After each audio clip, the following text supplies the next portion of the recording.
بسم الله الرحمن الرحيم شهر رمضان الذي أنزل فيه القرآن هدى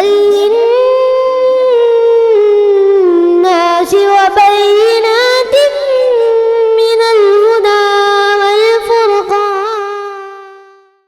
அஸ்ஸலாமு அலைக்கும் வரஹ்மத்துல்லாஹி வபரகாத்துஹு.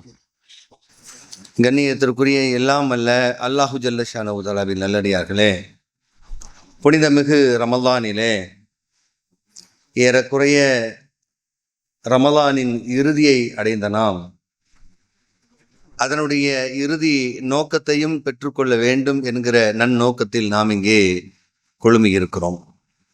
அல்லாஹு சுப்ஹானஹு தஆலா மனித வர்க்கத்திற்கு இந்த மார்க்கத்தை அனுப்பியதின் நோக்கம் என்னவெனில், இவன் இந்த உலகத்தில் சோதனை களத்தில் இவன் எப்படியாவது வெற்றி பெற்று மறுமையில் அவனுக்கான நல்ல இடத்தை பிடித்துவிட வேண்டும்.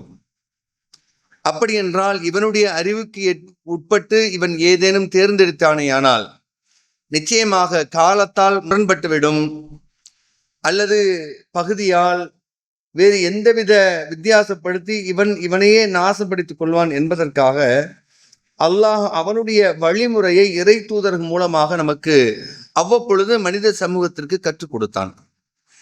அப்படி கற்றுக் கொடுத்ததிலிருந்து இறை நம்பிக்கை கொண்ட மனிதர்களை அவன் சொல்லுகிற வணக்க வழிபாடுகளையும் அவன் சொல்லுகிற செயல்பாடுகளையும் அவன் தன்னுடைய வாழ்க்கை நெறியாக எடுத்துக்கொள்ளும் பட்சத்தில் ஒரு மனிதன் செம்மை விட்டு விடுகிறான். ஆகவேதான் தமிழில் மதங்கள் என்று சொல்லாமல் சமயத்தவர்கள் என்று சொல்வார்கள். அது முழுக்க முழுக்க இஸ்லாமிய மார்க்கத்திற்கு சமயம் என்ற வார்த்தை 100% பொருந்தும். ஏனெனில் சமயம் என்பது சமைத்தல் என்கிற வார்த்தையிலிருந்து வருகிற ஒரு பொருள். ஆகவேதான் பெண் சமைந்தாள் என்று சொல்வார்கள். அவள் உடல் அளவில் அவள் பக்குவப்பட்டு விட்டாள். இது சமைத்தது, இது உண்ணுவதற்கு ஏற்பது போல் இது பக்குவப்பட்டு விட்டது, ஆகவே நீ சாப்பிடலாம். சமயத்தவர் எனும் பொழுது இவர் ஓரளவிற்கு பக்குவப்பட்டு இருக்கிறார், இவர் மனித சமூகத்திற்கு உபயோகமானவர் என்பதால் தான் சமயம் என்று அழைக்கப்படுகிறது. ஆக அந்த வகையில் இஸ்லாமிய சமயம் என்பது இந்த மனிதன் இவன் சொல்லுகிற இவன் நம்புகிற இறைவனுடைய செய்திகளை இவன் எடுத்து இவனுடைய வாழ்க்கையில் அமல்படுத்தினால் செயல்படுத்தினால் இவனால் இவனை சார்ந்தவர்களுக்கும் இவனை சார்ந்தவர்களினால் இவனுக்கும் பயனாக அமைந்து அதுவே அவனுடைய வாழ்வின் ஈடேற்றமாக மறுமைக்கினுடைய வெற்றியாக அமைந்து விடுகிறது என்பதை நீங்கள் நம்முடைய வாழ்க்கையில் சுவைத்து பார்க்கும்போது அனுபவிக்கலாம். நீங்க இறை வசனத்தை பல்வேறு வசனங்களை நாம் அறிகிறோம் அல்லவா? ஒவ்வொரு வசனமும் பேசுகிற விதத்தை நான் பலமுறை நினைவூட்டுவதுண்டு. நீங்கள் உங்களுடைய சிந்தனைக்கு அதை யோசித்து பாருங்கள். நாம சூரத்துல் பக்கராவுடைய இறுதி வசனங்கள், யார் அந்த வசனங்கள் ஓதப்படுகிறதோ நபிகளார் சொல்கிறார்கள், சூரத்துல் பக்கரா ஓதுகின்ற வீடுகளில் இருந்து ஷைத்தான் விரண்டு ஓடுகிறான் என்று சொல்கிறார்கள். அதிலும் குறிப்பாக அந்த இறுதி வசனங்களை நபிகளார் நமக்கு நிறைய வலியுறுத்தி தந்திருக்கிறார்கள். அதில் நிறைய பொருள் உண்டு என்றாலும் இன்றைய தலைப்பிற்கேற்ப நாம் அடிக்கடி உணர்ந்த தெரிந்த ஒரு வார்த்தைகள் தான். காலு, அவர்கள் சொல்வார்கள், சமிஅனா அத்தஅனா குஃப்ரானக ரப்பனா வ இலைக்கல் மஸ்வீர். சில வசனத்திற்கு பின்புறமும் முன்புறமும் அல்லாஹ் சில வார்த்தைகளை சேர்த்து வைப்பதுண்டு. பல வேளைகளில் இதற்கும் என்ன பொருள் என்று நமக்கு சம்பந்தம் இல்லாததை போன்று தோன்றும். ஆனால் படைத்தவன் அல்லவா, யோசித்து பார்த்தால் மிகப்பெரிய தத்துவத்தை அந்த இறுதி வார்த்தைகள் கொண்டு போய் சொருகி வைத்திருக்கிறான் ரப்புல் ஆலமீன்.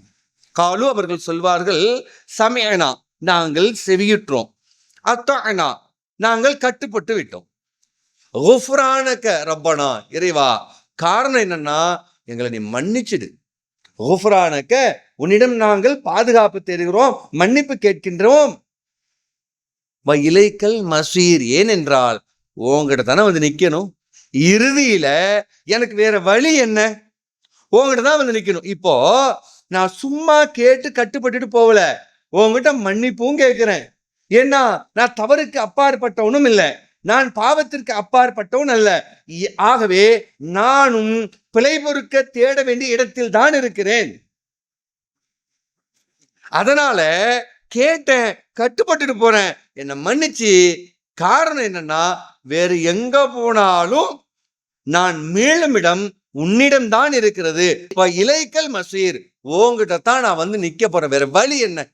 இத நம்முடைய அன்றாட வாழ்க்கையில நீங்க புலப்படுத்த பாருங்க.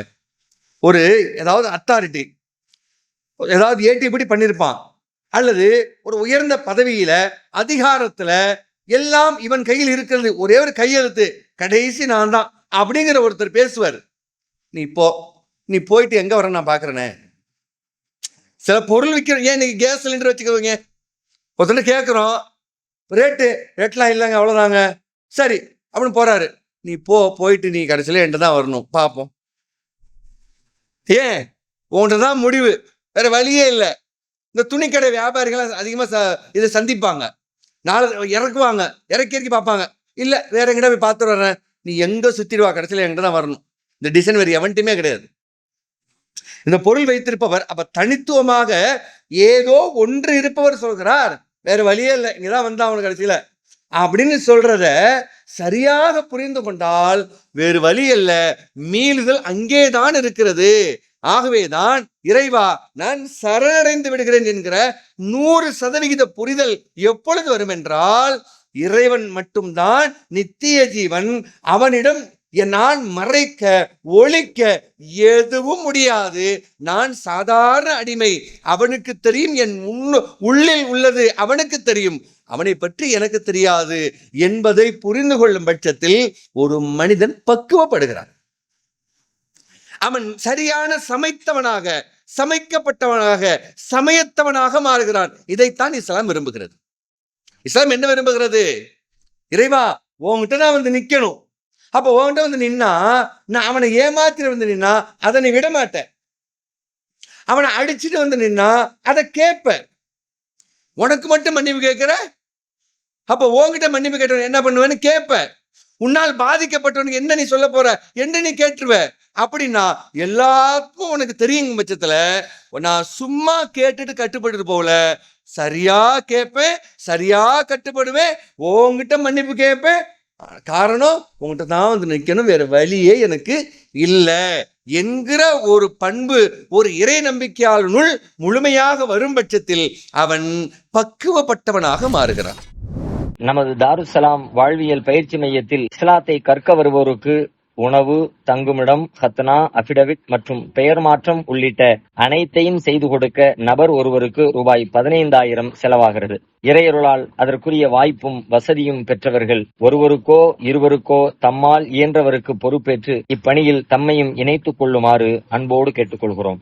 இம்மையின் மூலம் மறுமையை வெல்லும் மகத்தான பணிகள் தொடர உங்கள் துஆக்களை கேட்கிறோம். சிந்தனை, செயல், பொருளாதாரம் உள்ளிட்ட அனைத்து வித ஒத்துழைப்பையும் உங்களிடம் எதிர்பார்க்கிறோம். உங்களுடைய ஜகாத் மற்றும் நன்கொடைகளை கீழ்கண்ட வங்கிக் கணக்கில் அனுப்பவும்.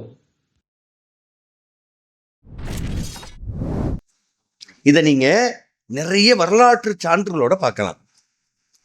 சீர்திருத்தவாதிகளாக இந்த உலகத்தில் வாழ்ந்த ஒரு உயர்ந்த மனிதரில் ஒருவர் யூனுஸ் அலைஹிஸ்ஸலாம்.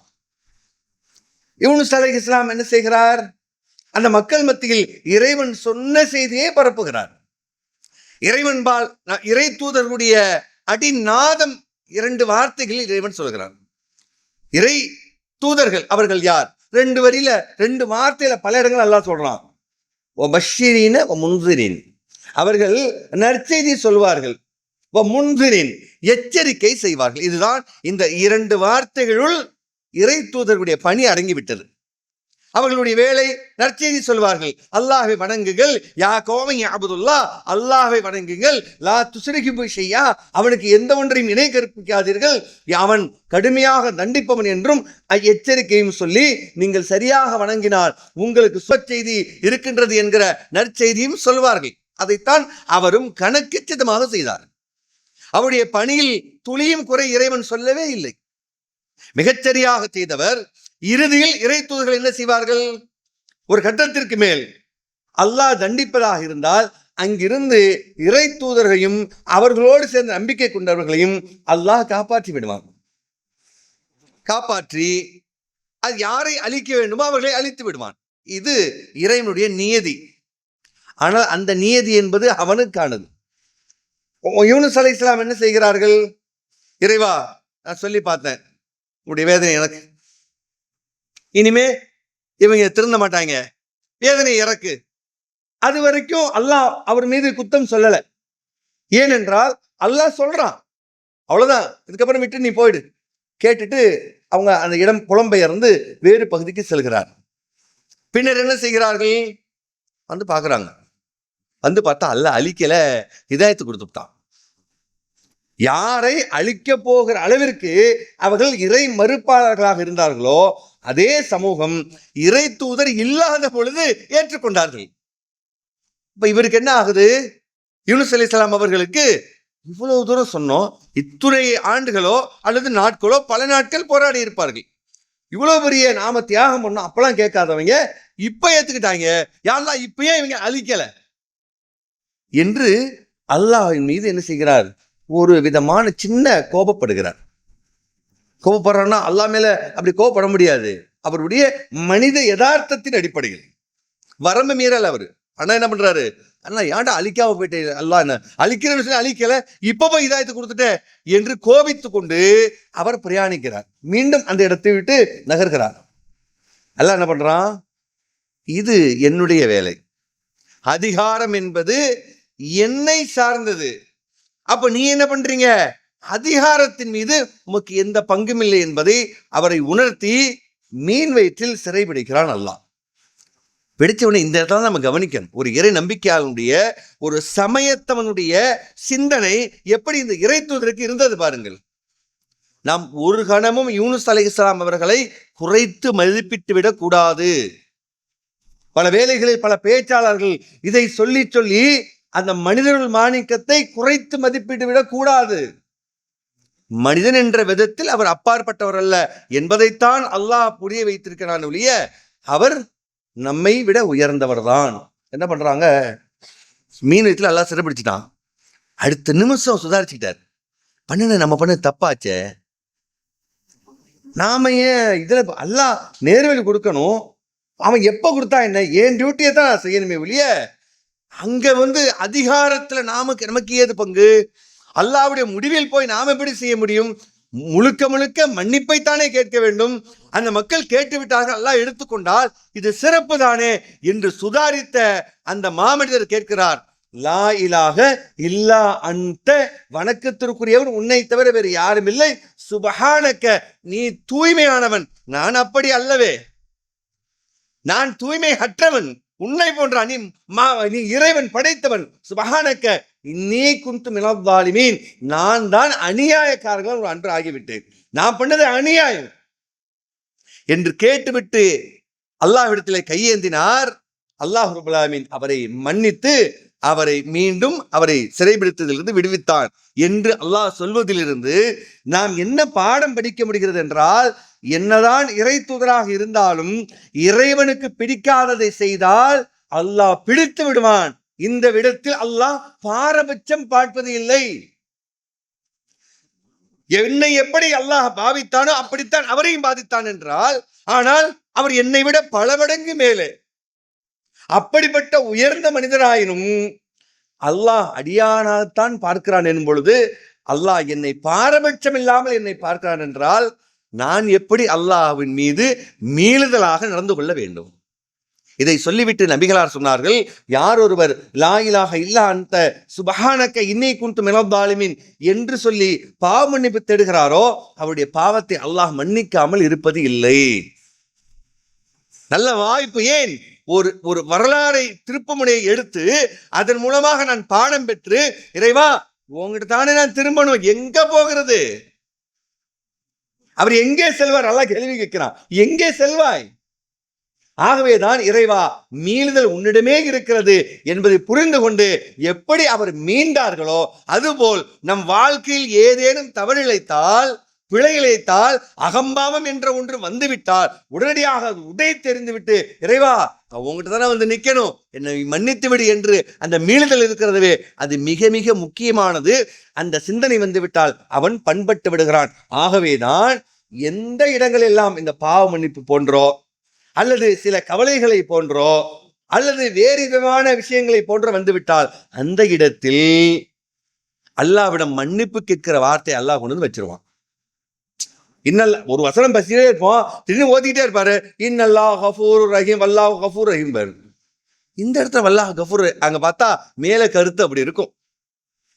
காலு இன்னா லில்லாஹி வ இன்னா இலைஹி ராஜிஊன். நாங்கள் அல்லாஹ்வுக்குரியவர்கள். இதா அசாபத்தும் முசீபத்தும், அவர்களுக்கு ஒரு துன்பம் வந்து விட்டது என்றால், அவருக்கு இதா அசாபத்தும் முசீபத்தும், அவர்களுக்கு ஒரு துன்பம் வந்து விட்டால் காலு அவர்கள் சொல்வார்கள். இந்த இடத்துல எப்படி காலு சமயனா அத்தகனா, செவியுற்றோம் கட்டுப்பட்டோம் என்று சொல்லிவிட்டு மீண்டு வருவோமோ அதுபோல அவர்கள் ஏதேனும் துன்பம் ஏற்பட்டு விட்டால் மனிதன் துன்பத்தின் போது நிலை தடுமாறி விடுவான்,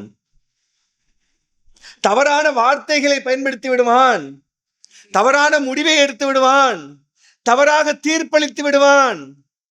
ஆகவே இந்த இடத்தில் அல்லாஹ் வைக்கிறான் பாருங்கள்.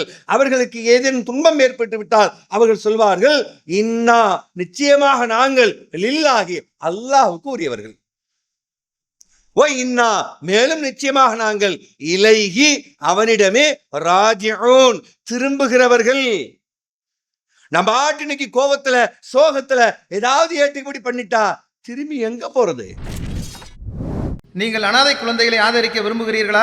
தந்தை இழந்து தரமான உணவின்றி நல்ல உடைகளின்றி சரியான வழிகாட்டுதலின்றி அனாதைகளாக வாழும் இந்த குழந்தைகளுக்கு உதவும் கரங்கள் தான் தாருல் இல்ம் உதவும் கரங்கள். அல்லாஹ்வின் உதவியால் 2010 10 குழந்தைகள் என்று ஆரம்பிக்கப்பட்ட இந்த உதவும் கரங்கள் சமூகத்தில் கவனிப்பாரற்று அதிகரித்து வரும் அனாதை குழந்தைகளை கருத்தில் கொண்டு தற்போது 160 குழந்தைகளுக்கு மேல் பொறுப்படுத்தி செயல்பட்டு வருகிறது. இவர்களின் கண்ணீரை துடைத்திட நீங்கள் தாராளமாக உதவுங்கள். உங்கள் ஜகாத் மற்றும் சதக்காவை அனுப்ப வேண்டிய முகவரி தாருல் இல்ம் நம்பர் 64 பார்த்தசாரை தெரு, பழைய வண்ணாரப்பேட்டை, சென்னை 21. வெப்சைட் தாருல் இல்ம் hh.com. தொடர்புக்கு 9840725020 9600055060. இப்ப ஏட்டிக்கப்பட்டு ஏதாவது செஞ்சு விட்டா மறுபடியும் எங்க போய் நிக்கிறது? யார்கிட்ட கேட்கறது? இலைஹி ராஜிஊன் திரும்பணுமா இல்லையா? அல்லாஹ் எவ்வளவு அழகான வார்த்தைகளை நமக்கு வைத்து அழகாக நம்மை வடிவமைக்கிற நம்முடைய வாழ்க்கையை பாருங்கள். ஆகவே மீளுதல் அவனிடமே உண்டு என்கிற சிந்தனை ஒரு இறை நம்பிக்கையாளனுக்கு மிக முக்கியமானது. ஒரு பொருள் வரட்டும், ஒன்று நம்மை விட்டு போகட்டும், ஒரு அதிகாரம் வரட்டும், நம்மை விட்டு போகட்டும், கல்வி வரட்டும், இல்லாமல் இருக்கட்டும், எந்த சிறப்பாயினும் இது இறைவன் எனக்கு தந்த அருட்கொடை. மாமனிதர் சுலைமான் அலைஹிஸ்ஸலாம் சொன்ன செய்தி மிக முக்கியமானது. எவ்வளவு பெரிய ஆற்றல் மிக்கவர்கள், எவ்வளவு சக்தி வாய்ந்த விஷயம் உலகத்தில் இதுவரைக்கும் யாருக்கும் அப்படி இல்லை. சுலைமான் அலைஹிஸ்ஸலாத்துடைய ஜின்னை வசப்படுத்தி வைத்திருந்த ஒன்றை நபிகளா சிந்தித்து பார்க்கும் பொழுது நானும் அப்படி கேட்கலாம் என்று இருந்தேன், ஒரு ஜின்னை கட்டி போடலாம் என்று இருந்தேன். சுலைமான் அலைஹிஸ்ஸலாம் கேட்ட பிரார்த்தனை எனக்கு நினைவுக்கு வந்தது. அது அவருக்கென்று பிரத்யேகமான ஒன்று. ஜின்னை வைத்து ஒரு கண்ணிமைக்கு நேரத்துல இன்னைக்கு நெத்தன்யாஹு உயிரோடு இருக்கிறான் இல்லையா, இன்னைக்கு சுலைமான் அலைஹிஸ்ஸலாம் இருந்தா பிரச்சனையே இல்லை. இதோ தூக்கிட்டு வந்துடுறேன், நீ அப்படி சிமெண்ட் கூட வேண்டாம் அப்படிமா இல்ல, அவன் செத்து போயிட்டான் அப்படின்னு ஜின்னு வந்து சொல்லிடும். எவ்வளவு பெரிய ஆற்றல் உலகத்துல. என்ன மாதிரி நடந்துக்கலாம். எங்கேயோ இருப்பவரை கண்ணிமைக்கும் இன்னும் வரைக்கும் மனுஷன் அந்த டெக்னாலஜி உருவாக்கல. இங்கேருந்து இப்ப என்ன பண்றாங்க, ராக்கெட் எல்லாம் ஒரு எரிபொருள் கொண்டு நிரப்பி அனுப்பினதை தாண்டி கதிர்வீச்சின் மூலமாக ஒரு பொருளை நகர்த்துவது, அந்த டெக்னாலஜி வந்துருச்சு. அது கூட இந்த ஸ்பீடு கிடையாது. சுலைமான் அலைஹிஸ்ஸலாம் பயன்படுத்திய அந்த ஜின்களுடைய ஸ்பீடுக்கு இன்னும் வரல. அப்படிப்பட்ட ஆற்றலை வைத்திருந்தவர்கள் அழகாக சொன்னார்கள், இது சுப்ஹானல்லதி சஹ்ஹரனா ஹாதா வமா குன்னா லஹு முக்ரினீன். சுப்ஹானல்லதி, இறைவா நீ தூய்மையானவன். சஹரலனா, இதன் மீது இதை எங்களுக்கு வசப்படுத்தி கொடுத்த நீ தூய்மையானவன். ஹாதா, இதை ஒமா குன்னா, நாங்கள் இல்லை, லகு முக்ரினீன், இதன் மீது சக்தி பெற்றவர்களாக நாங்கள் இல்லை. எவ்வளவு வார்த்தை, என்ன அழகான வார்த்தையை பார்த்தீங்களா? அவ்வளவு ஆற்றல் மிகுந்த ஒன்று அவர்களுக்கு வசப்படுத்தி கொடுக்கப்பட்டது. அவர்கள் மீளுதல் அல்லாஹ்விடமே உண்டு என்பதை புரிந்து கொண்டதினால் அவர்கள் சொன்னார்கள், எனக்கு எங்க சக்தி இருக்குது மேல, இது எனக்கு வசப்படுத்தி நீ கொடுத்துட்ட, அதனாலதான் இதை நான் பயன்படுத்துறேன், நீ தூய்மையானவன் என்றார்கள். என்றால் இதுதான் ஒரு சமயத்தவனுக்கு தேவை. அதனால்தான் இஸ்லாம் மார்க்கம் என்கிறது, மதம் அல்ல. ஏனெனில் அவனுள் இந்த மார்க்கம் உள்ளே நுழையும் பொழுது அவன் பக்குவப்படுகிறான், சமைக்கப்படுகிறான். ஆகவே அவனுடைய வார்த்தை பக்குவப்பட்டு உதறுகிறது, அது மலர்களாக இருக்கிறது. பக்குவப்பட்டவன் இல்லை என்றால் அது வார்த்தை முற்களாக கற்களாக வந்துடும், பிறரை பதம் பார்க்கும், அது உன்னையும் பதம் பார்க்கும். இது போல சில வரலாற்று சம்பவங்களில் ஒரு முறை என்னவாகிறது, நம்முடைய அன்னை ஆயிஷா ரலியல்லாஹு அன்ஹா அவர்கள் மீது அவதூறு சொல்லப்படுகிறது. அனைவரும் அறிவோம் அல்லவா, அனைவரும் அறிவோம். ஒரு தகப்பனாக எப்படி இருக்கும், நாம் அந்த இடத்தில் போய் நின்று விடுவோம். ஒரு தகப்பன் என் பிள்ளையை ஒருவன் இப்படி சொல்கிறான், அதுவும் அவர் யார், மூமின்களின் தாய், இறை தூதருடைய மனைவி, புத்திசாலியான ஒரு பெண், இதுவரை எந்த பழிச்சொல்லுக்கும் ஆளாதவர், ஒரு நேரம் அப்படி இருந்து திருந்தி இப்ப வந்துட்டா அப்படின்னா கூட முற்காலமும் அப்படி என்று சொன்னாலும் பரவாயில்லை. பல்வேறு சிறப்புமிக்க வாழ்க்கை வாழ்ந்த அன்னை ஆயிஷா ரலியல்லாஹு அன்ஹா அவர்கள் மீது அவதூறு சொல்லப்படுகிறது. வேறு யாருமே இல்லை, ஏன் சொந்தக்காரன். இங்க உலகத்துல நம்ம எல்லாம் அனுபவிப்பாரு, சொந்தம் தாங்க பேரு, அப்படி பேசுறான், அப்படிதான் பேசும். ஆனா நீ அதை பெருசா எடுக்கக்கூடாது. ஏனெனில் 3வது அத்தியாயத்தில் 133வது வசனத்தை எடுத்து படித்து பாருங்கள்.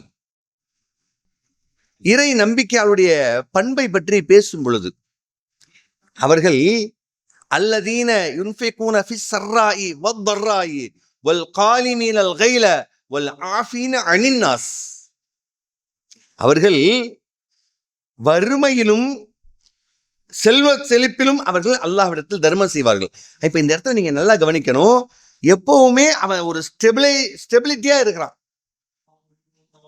அல்லாஹ்வுடைய தூதர் ரமலான் மாதம் வந்து விட்டால் வாரி வாரி வழங்குவார்கள். எப்போ, இதுக்கு முன்னால பெரிய வசதியா இருந்தாங்க மெக்காவில், சரி மதீனாவுக்கு வந்ததுக்கு அப்புறம் வசதியெல்லாம் பெருசா இல்லை, பட்டி பசியா இருந்தாங்க. ஆனாலும் அந்த கொடுத்த கை நிக்கல, வர்றதை வாரி வழங்கிட்டு தான் இருந்தாங்க. அதான் அல்லாஹ் ரப்பல் ஆலமீன் சொல்கிறான், அல்லதீன யுன்ஃபிகூன ஃபிஸ் ஸர்ராஇ வத்-தர்ராஇ வல் காலிமீனல் கைல வல் ஆஃபீன அனின் நாஸ், அவர்கள் செல்வ செழிப்பிலும் வறுமையிலும் வாரி வழங்குவார்கள், மேலும் கோபத்தை மென்று விழுங்குவார்கள். சரியான வார்த்தை இது, வல் காலிமீனல் கைல், கோபத்தை மென்று விழுங்குவார்கள், அப்படியே கடிச்சுக்குவான், பல்ல கடிச்சுக்குவான். வல் ஆஃபீன அனின் நாஸ், மனிதர்களை மன்னிப்பார்கள். இந்த பண்பு அவனுக்கு வரணும். போடா, நான் மட்டும் நான் மிஸ்டேக் இல்லை, இந்த தப்பு நான் செய்யல, வேற ஏதாவது தப்பு செஞ்சவன் தானே நான் மட்டும் என்கிற பண்பு மனிதனுக்கு ரொம்ப முக்கியம். இது இறை நம்பிக்கையாவுடைய பண்பு நல்லா சொல்றான். இப்படியே அபூபக்கர் ரலியல்லாஹு அன்ஹுவுக்கு வாங்க என்ன பண்றாங்க, அவதூறு சொல்றான். அவதூறுனா சின்ன விஷயம்லாம் இல்லை, மிகப்பெரிய விஷயம். விபச்சாரம் செய்ததாக, சுப்ஹானல்லாஹ், அல்லாஹ் பாதுகாக்கணும். மூமின்களின் தாயை அதெல்லாம் விடுங்க, என் மகளை சொல்லிட்டான், எப்படி இருக்கு ஒரு தகப்பனுக்கு, வெட்டிட்டு அவனை அவ்வளவுதான் வெட்டிடுவோங்கிற கோபத்துக்கு நியாயமான கோபம் அது.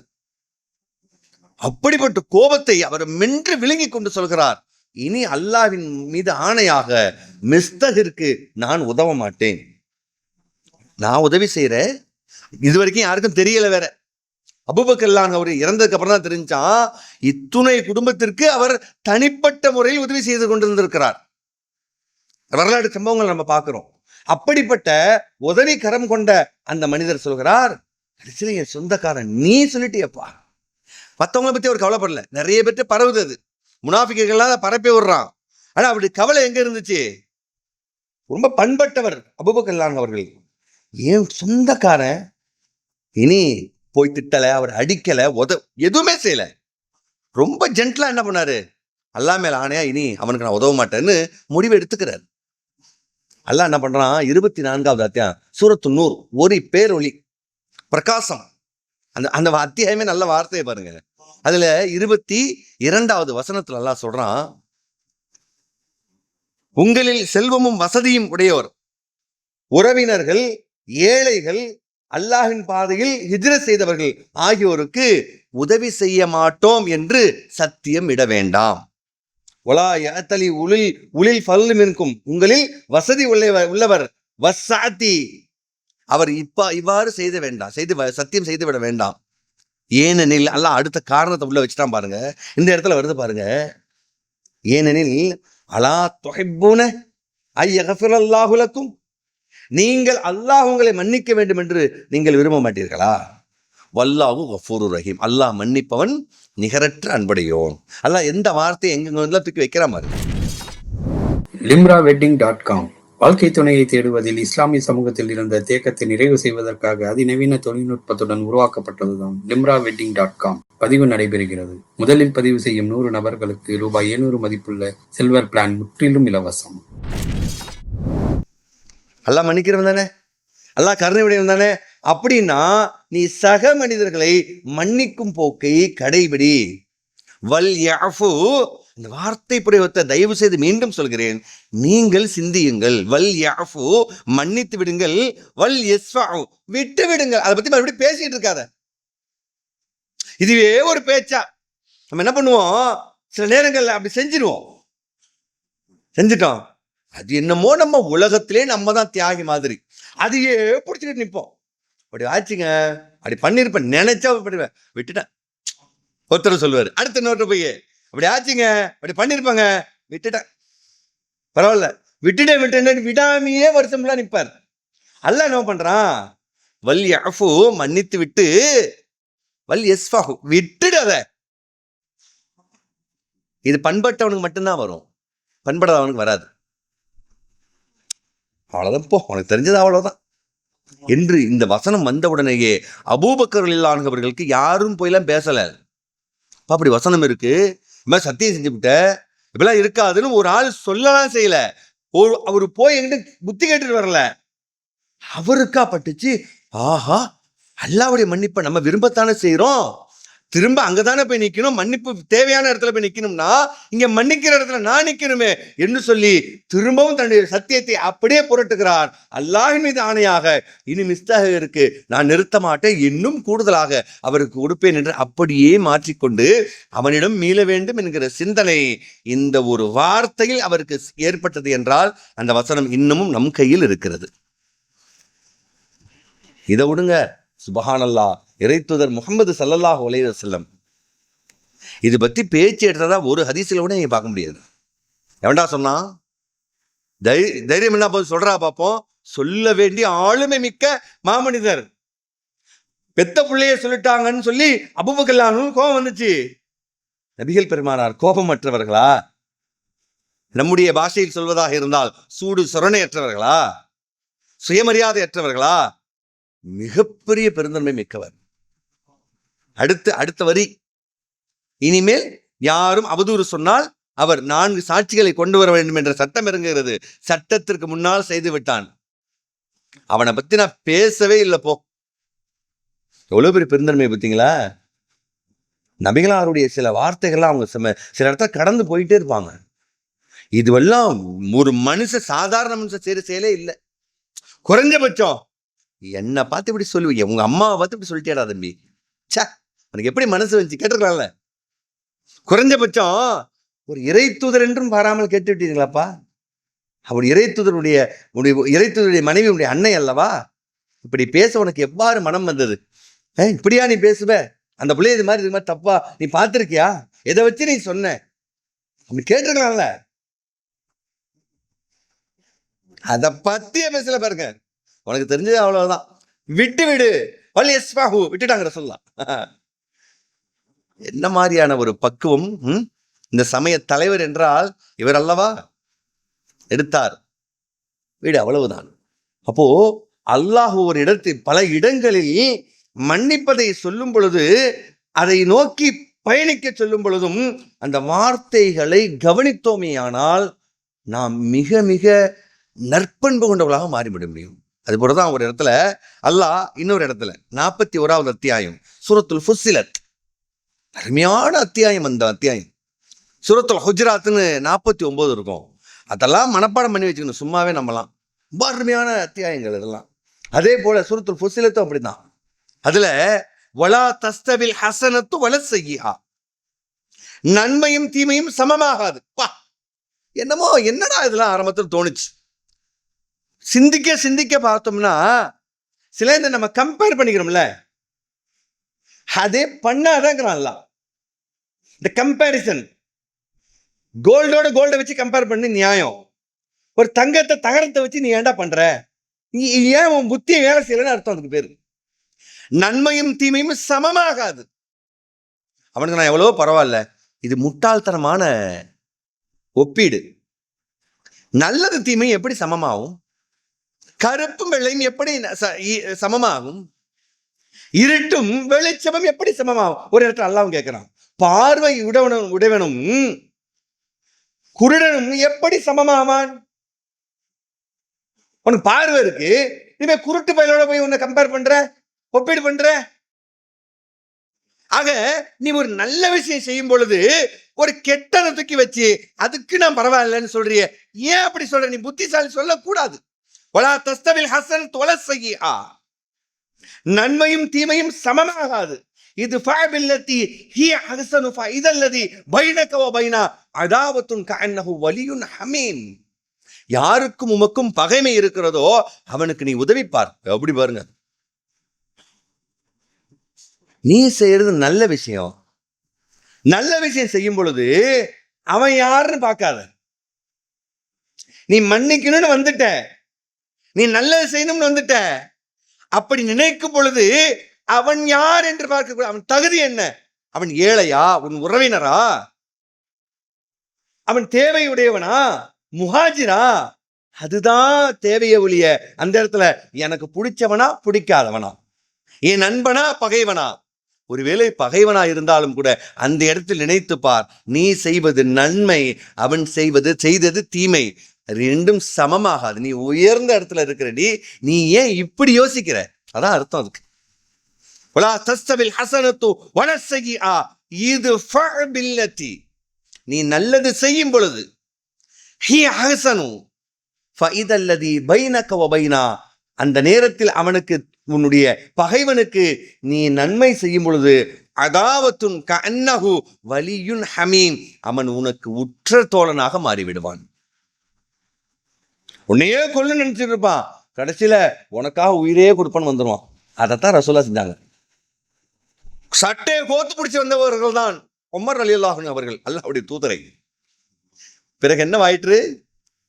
அல்லாஹ்வுடைய தூதர் பேசும் பொழுது கண்களில் தாரை தாரையாக தண்ணீர் வடித்து அவருடைய பேச்சுக்கு மதிப்பளித்த உத்தமராக மாறினார். அதற்கு காரணம் நபிகள் பெருமானாருடைய பெரும் தன்மையான போக்கு, மீளுதல் அங்கே உள்ளது.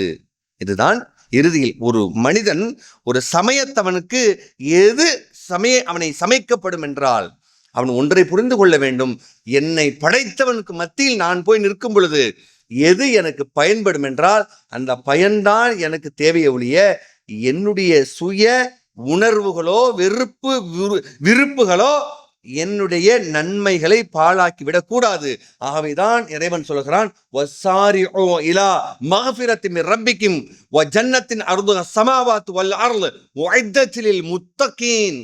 இறையச்சவாதிகளுக்கு தயார் செய்யப்பட்ட அந்த சொர்க்கம் வேண்டுமாயின் வஸாரிஉ இலா மக்ஃபிரத்தின் மின் ரப்பிக்கும், அல்லாஹ்வுடைய மன்னிப்பின்பாலும் அவனுடைய அருளின்பாலும் சொர்க்கத்தின்பாலும் விரைந்து வாருங்கள் என்றால், அந்த மன்னிப்பிற்கான சூழல் என் வாழ்க்கையில் பிறரை மன்னிக்கும் பொழுது கிடைக்கும் என்றால் அதை நிச்சயமாக நான் அதை விட்டுவிட மாட்டேன், யாரையும் துச்சமென கருத மாட்டேன், எந்த சூழலிலும் நானும் தவறிழைப்பவன் தான் என்கிற சிந்தனை கொண்டு வாழ்ந்தேனையானால் அது இந்த உலகத்தை என்னை செம்மைப்படுத்தியதோடு மறுமை வாழ்க்கையும் எனக்கு அழகாக்கி தருகிறது என்கிற அந்த விஷயத்தை புரிந்து கொண்ட சமயத்தவனாக மார்க்கத்தை பின்பற்றக்கூடிய மற்ற மக்களாக அல்லாஹ் ரப்பல் ஆலமீன் நம் அனைவரையும் ஆக்கி அருள் புரிவானாக.